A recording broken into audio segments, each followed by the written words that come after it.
les groomers et la brigade woke sont de retour, les amis. Cette fois, ils ont jeté leur dévolu sur les jeunes enfants impressionnables de nos écoles primaires et secondaires au Québec. Le ministère provincial de l'Éducation, dans sa sagesse infinie, a décidé de remplacer le programme éthique et culture religieuse par un tout nouveau programme woke et sexuel baptisé Culture et citoyenneté québécoise. Ne vous laissez pas berner par ce titre fantaisiste. Il s'agit d'enseigner la sexualité, l'identité de genre et les contenus LGBT+ aux enfants. Rien sur la culture québécoise dont nous devrions être fiers et rien sur la citoyenneté. Ce titre est littéralement destiné à induire en erreur les parents qui ne regardent pas de plus près les différents programmes. Et voici le comble. Ce qui était autrefois volontaire est désormais obligatoire pour l'année scolaire 2024-2025. Imaginez ceci. Des enfants de 6 ans commenceront leur parcours éducatif par des leçons sur la sexualité.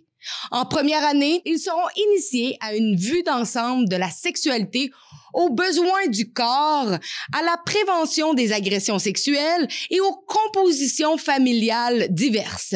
Oui, avoir 2 mamans et un papa trans sera le nouveau portrait de la famille normale québécoise. En deuxième année, ils plongeront dans les parties sexuelles du corps, les rôles de genre. En troisième année, il s'agira de stéréotypes liés au sexe et au genre.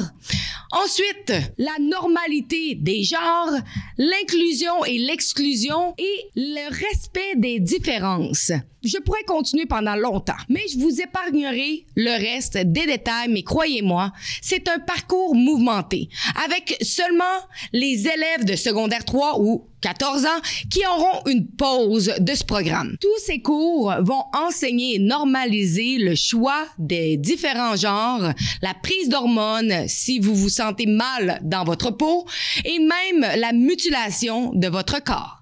Qui sait, peut-être qu'ils encourageront à s'identifier comme un animal ou une trombone, parce que pourquoi pas? Et tout cela est imposé à des enfants vulnérables en pleine crise d'identité. Nous savons tous à quel point un enfant peut être perdu et mentalement instable durant de telles périodes. Maintenant, vous vous demandez peut-être ce que tout cela a à voir avec la culture et la citoyenneté. Bien sûr, absolument rien. Il ne s'agit pas ici d'enseigner aux enfants à être de bons citoyens, il s'agit de les sexualiser, tout simplement. Le précédent programme éthique et culture religieuse offrait des outils pour comprendre notre héritage culturel et religieux, favorisait la cohésion sociale et enseignait la tolérance et le respect et l'ouverture.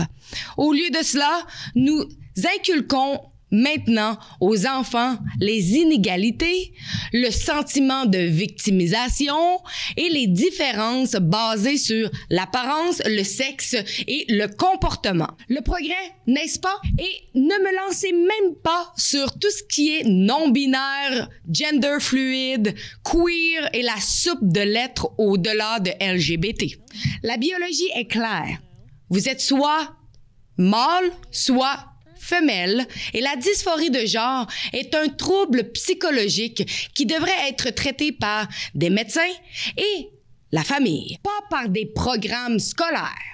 Et bien sûr, on peut être gay ou lesbienne, mais devrions-nous vraiment en parler dès la première année? Les enfants le découvriront naturellement en temps voulu. La communauté LGBT souffre littéralement de ces actions d'indoctrination que ces activistes LGBTQAQS+++